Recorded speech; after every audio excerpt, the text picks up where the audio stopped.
Hola chicos, bienvenidos a otra cápsula educativa de Miyagi TV y el día de hoy vamos a hablar acerca de un tema súper importante. Yo creería que uno de los más importantes, por lo menos en mi área, que es la nutrición clínica para patologías autoinmunes y metabólicas, y es que vamos a desarrollar una temática en torno a la insulina.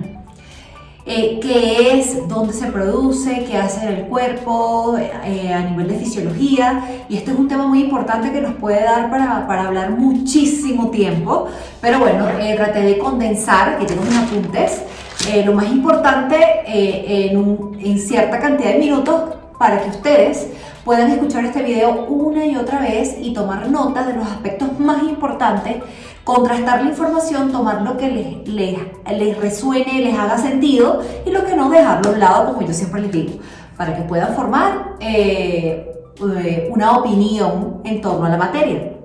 So, vamos a comenzar explicando qué es la insulina. Creo que en el IGTV de la semana antepasada hablamos acerca del páncreas, que es una glándula que tiene funciones mixtas, tiene una función endocrina y una exocrina. Su función endocrina es hacia adentro, es la producción de hormonas que van a ser segregadas hacia el torrente sanguíneo. Dentro de las funciones endocrinas del páncreas está la producción de insulina, así como de otras hormonas. La insulina es una hormona formada por más de 51 aminoácidos, una hormona proteica o peptídica que se produce a nivel de las células beta del páncreas, recordando que estas células beta del páncreas se encuentran en los islotes de Langerhans. De hecho, insulina viene del latín insula, que significa isla, y por eso, como se producen los islotes de Langerhans, específicamente en las células beta ocupan más del 60% de la función endocrina del páncreas y son las que producen la insulina. Como tal, en esas células se produce una proinsulina que luego, por la acción del péptido C, que les voy a explicar la importancia, se descompone en lo que conocemos como la hormona insulina. La insulina es conocida como la hormona de la abundancia energética del cuerpo, con lo cual pues estriba una de las funciones más importantes, que es la principal hormona anabólica del cuerpo. Entonces, tiene muchas funciones mezcladas, tiene funciones metabólicas fundamentales y vitales. De hecho, sin esta hormona no pudiésemos vivir. Y también tiene funciones endocrinas, que es muy importante, muchas personas no la conocen. Entonces vamos a comenzar desglosando pues la parte anabólica, y es que bueno, es una hormona que está encargada de el crecimiento, de la multiplicación, de la regeneración, de la reparación de los tejidos del cuerpo. Entonces por allí vemos la importancia de la misma. En cuanto a la parte metabólica, una de las funciones principales, y la que todo el mundo reconoce, es que tiene una función hipoglucemiante, regula los niveles de glucosa en sangre, porque tener la glucosa en el torrente sanguíneo elevado nos predispone a muerte celular, a inflamación, a glicación, entre otras cosas. Entonces lo primero que hace es sacar ese exceso de glucosa del torrente sanguíneo, ¿ok? Y transportarlo hacia las células a través de ciertos receptores. Por un lado, los receptores GLUT2 y por otro lado, los receptores GLUT4. Los GLUT4 son dependientes de la insulina y están más que todos en el hígado, en el tejido adiposo y en el músculo esquelético. Y los GLUT2 están más a nivel celular, en el cerebro, en el corazón, en los pulmones, en el intestino, y pare de contar. Entonces, lo importante es que arrastra esa glucosa presente en la circulación sanguínea. ¿Y qué es lo que motiva la secreción por parte de las células betas del páncreas? ¿Y esto qué lo estimula? Principalmente, o en mayor medida, la ingesta de carbohidratos, luego la presencia de aminoácidos, como por ejemplo la leucina, en menor medida cuando consumimos grasa, ¿ok? Pero también, por ejemplo, la hormona de crecimiento estimula la insulina, el cortisol en demasía, porque es una hormona neoglucogénica, o sea, produce glucosa, la adrenalina en demasía, el estrés en compendio, ¿ok? Entonces, bueno, ya sabemos qué es lo que hace que segreguemos insulina, en mayor o en menor medida. Entonces, a partir de esto, tenemos entonces que la insulina, por un lado, va a aumentar la glucólisis. ¿Qué es la glucólisis? Es la utilización o el romper las moléculas de glucosa para, a través de la respiración celular, pues, producir ATP. 36 moléculas de ATP, que es la energía. Entonces, ¿qué quiere decir esto? Que nos ayuda a utilizar los sustratos energéticos que nos da, por supuesto, el consumo de alimentos y a su vez almacenarlos. ¿Por qué? Porque la insulina la vamos a utilizar, obviamente, cuando consumimos alimentos, pero a la vez generar un almacenamiento de sustratos energéticos que vamos a utilizar en presencia de, o mejor dicho, cuando haya ausencia de consumo de sustratos energéticos a través de la alimentación, por lo menos en inanición, en reposo gastrointestinal, cuando hacemos ayuno, por ejemplo, cuando hacemos ejercicio en estado de ayuno o mientras dormimos. Entonces, esto es algo demasiado importante y que tenemos que entender. Entonces, cuando la insulina está presente, está elevada en el torrente sanguíneo, siempre la insulina está entre 2, máximo 6 minutos en el torrente sanguíneo para sacar la glucosa. Y cuando esto está así, obviamente aumenta la glicólisis, como le acabo de decir, aumenta el almacenamiento de glucógeno a nivel muscular y a nivel hepático. O sea, la concentración, almacenarlo allí para cuando lo vayamos a necesitar, cuando hay ayuno, cuando hay descanso, cuando no ingerimos alimentos, ¿ok? Disminuye la producción endógena de glucógeno a nivel muscular y a nivel hepático. Porque ¿para qué vamos a producir glucógeno endógeno si vamos a utilizar la glucosa que nos viene de los alimentos? Entonces no hay producción. Luego de esto, pues también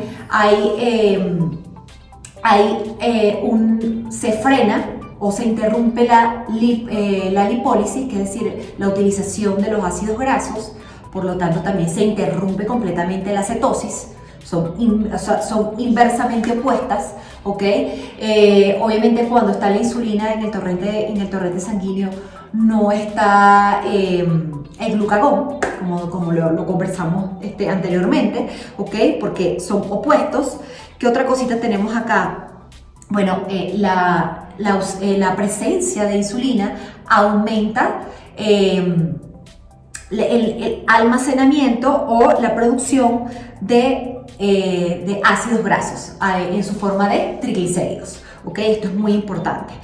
Aparte de esto, pues, aumenta la recaptación de aminoácidos musculares, es decir, aumenta la síntesis proteica, disminuye o hace que no haya catabolismo muscular, protege el músculo, que es el punto positivo, ¿ok?